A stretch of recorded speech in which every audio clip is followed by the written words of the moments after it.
Hey there, I'm Mike Rugnetta. This is Crash Course Theater, and did you think we'd finished with French realism? Au contraire, because remember that whole revolution in playwriting that we looked at last time? Well, it kicked off revolutions in acting and stagecraft, too. We're going to move between France and Germany, looking at a few of the most influential theater companies. There will be chainmail and halberds and actual bleeding sides of beef today, mes amis. Also, a gruesome thought bubble. Bon appetit. That's basically all the French I know, so you better roll the title sequence.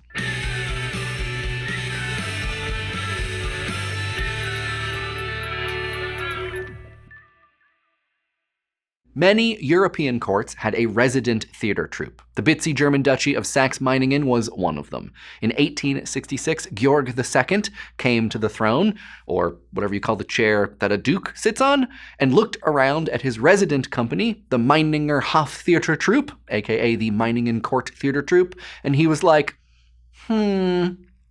what if you were better? You see, Georg had traveled around Germany and he'd seen a lot of players, including the traveling company headed by Charles Keene that had attempted some historically accurate Shakespeare plays. Georg decided that a group of actors rigorously rehearsed and meticulously outfitted with period-appropriate props and costumes would create more realistic and exciting work. That's how he got the nickname Theater Duke. Yeah, that's right, Theater Duke. Huh? No, I'm much more of like a theater esquire. Yeah, I mean, yes, you can be a theater gentleman. It's fine with me. You're just going to have to start acting like one. Anyway, Theater Duke Georg fired the main director and asked the actor Ludwig Kronek to head the troupe. The Duke was also assisted by his third wife, Ellen France, an actress who served as the troupe's literary manager and vocal coach. Because the theater was fully patron-supported, box office was not a concern. The troupe could choose whatever plays they wanted. Shakespeare, romantic tragedy, a few modern works.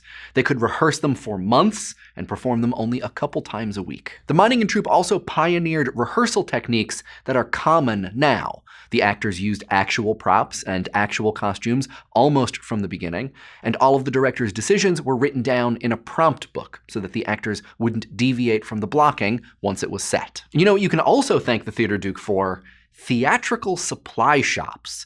Georg and his assistants spent a ton of time researching the setting of each play. They made sure that the actors wore historically accurate clothes and used historically accurate props. When this caught on with other troupes, shops sprang up to supply the theaters. The Duke took costumes and props seriously, really seriously. The actors wore actual armor and chainmail and carried actual swords and axes. Not gonna lie, pal, I would prefer to remain in the dark concerning your provenance.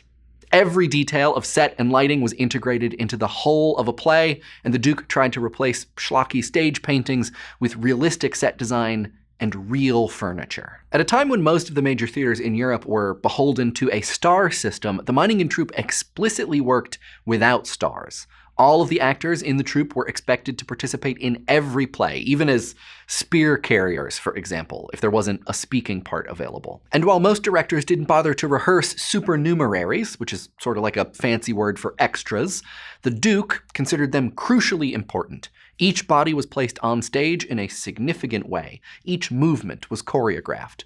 The composer Richard Strauss, who got his start working for the Duke, was dazzled by the direction of the crowd scenes, in which every move was plotted with the greatest care and the stylistic verisimilitude of the staging. Maybe that wouldn't have mattered so much if the troupe had just stuck around the duchy, but the Duke sent them out on tour, where they were a huge influence on Andre Antoine, who we'll meet in a minute, and Konstantin Stanislavski, the Moscow art theater guy who will show up in a couple episodes. Mesdames, messieurs, and sentient skulls, allow me to introduce Andre Antoine, a Meininger fanboy who became one of the most influential theater directors of the late 19th century. Antoine began his career as a clerk at a gas company, but he loved the theater so much that he used to moonlight as part of the claque at the Comédie Française. Claques were paid groups of spectators who were hired by the theater management or by individual writers or actors to come to the show and applaud vigorously, unless actors and writers were in a fight, in which case they might be hired to come to the show and boo vigorously. I know, and you thought YouTube was tough. Antoine was also heavily involved in an amateur troupe, and one day he came to them and was like, guys, I think we should do Zola. And they were like, mais non. So Antoine was like, fine, I'm just going to go ahead, found my own incredibly influential and daring theater company, and I'm just going to do whatever I want. And he did. He rented a room in a pool hall and carted over most of his mom's furniture, opening the Théâtre Libre in 1897 in Paris. It was subscription-based, which meant he didn't need the approval of the censor. The group specialized in plays that other theaters couldn't or wouldn't get licensed. Antoine favored an ultra-realistic style. He encouraged the actors to sometimes turn their backs on the audience. He was cool with mumbling, and he worked to make their gestures look natural. The actors he worked with were either too young and inexperienced or too old to be attractive to the major troupes, but he did remarkable things with them. What people really remember Antoine for, though, is the crazy realism of his sets. Antoine wanted sets that looked and felt like places in real life. He had designers create four-walled sets and then decided which wall should be removed. And his sets went far beyond just the walls. For the play The Butchers, he hung dripping beef carcasses on the stage space and littered the ground with intestines. For the play Old Heidelberg, the set called for a dorm room, so he went out to an actual dorm room and bought it and put it on stage. Some audience members were annoyed by the dark subject matter and the upstage-facing actors, but most of Antoine's plays were huge successes. But each of them ran for 3 nights at most, and beef carcasses don't come cheap, so maybe this wasn't the all-time greatest economic model. The theater closed in 1894, though Antoine would go on to lead the Theatre Antoine and the Odeon. For a closer look at the kinds of plays that were upsetting and exciting audiences, let's take a look at one of Antoine's great successes, Leo Tolstoy's The Power of Darkness. Light the way, Thought Bubble. Antoine had been discouraged from doing The Power of Darkness. Tolstoy had written the play in 1886 based on an actual murder, but the Tsar banned it immediately. Antoine's production would be the world premiere, but as an influential critic told him, the play was way too much of a downer. The play centers around an irresistible farmhand named Nikita. First, he impregnates a young orphan girl. Then, instead of marrying her, he marries Anissa, who has murdered her rich husband in order to make herself available. Nikita then seduces Anissa's stepdaughter, who has his baby. But Nikita murders and buries the baby so that he can get the stepdaughter married off. On her wedding day, Nikita tries to hang himself and then confesses his sins. Yikes. Antoine played Nikita's virtuous father. The rest of the characters were played by clerks, salesmen, an architect, a pharmacist, a dressmaker, and a bookbinder. Instead of adapting the play, Antoine commissioned a word-for-word translation and then hired a Russian speaker to make sure that the slang they were using was correct. He borrowed costumes and props from the local Russian émigré community. Here's a review of opening night. The audience was enraptured. I never noticed an instant of relaxation or inattention during the whole 4 hours. For the first time, a setting and costumes truly borrowed from the daily customs of Russian life appeared on the French stage without comic opera embellishments and without that predilection for tinsel and falsity that seems inherent in our theatrical atmosphere. Thanks, Thought Bubble. Accurate representation of Russian life. 4 hours of rapture. Good job, bookbinders. Antoine wasn't the only guy gutsy enough to produce controversial stuff, though he probably was the only guy gutsy enough to cast dressmakers as actors. Die Freie Bühne in Berlin and the Independent Theatre Society in London were also subscription houses working to bring realistic drama to the people, who need more plays about child murder and syphilis, I guess? Can't argue with the public. The Freie Bühne, or Free Stage, was founded in Berlin in 1889 by a bunch of writers, including the writer-director Otto Brahm. It performed mostly on Sunday afternoons when actors would be free from their other engagements. It never managed to attract any set troupe, but it gave censored plays a hearing. The company started with Heinrich Ibsen's Ghosts and produced several works by future Nobel winner Gerhard Hauptmann. It disbanded a few seasons later. In London, the Independent Theatre Society was founded by the Dutch drama critic J.T. Grain. The society also performed on Sunday afternoons and also started with Heinrich Ibsen's Ghosts.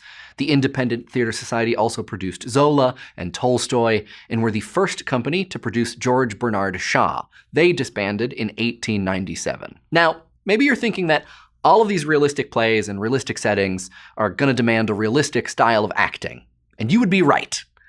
Kind of. François Delsarte, who was born in France in 1811, thought that it was time to take all of these fun and new scientific theories and apply them to the theater. While working as an opera singer, he became dissatisfied with how arbitrary most theatrical gestures were. So he came up with the Delsarte method, a method of actor training which stipulated that each internal emotion could be connected to and conveyed by a specific outward gesture. And if you're like, wait a minute, wait. Sanskrit performance got there first. You're right. But Delsarte's method was a little different. To create his system, he undertook a thorough study of people, noting how they moved and spoke according to the mood that they were in. Gesture is the direct agent of the heart, he wrote. He even made trips to asylums to observe people undergoing emotional extremes. Once he'd collected all of his data, he systematized it into what he called the laws of expression. And maybe this seems kind of stagey, the idea that each emotion has only one expression, but this system was one of the first attempts to apply scientific methods to acting. Here's what one of his disciples writes. There is no Delsarte walk, no Delsarte standing position, no Delsarte way to sit down.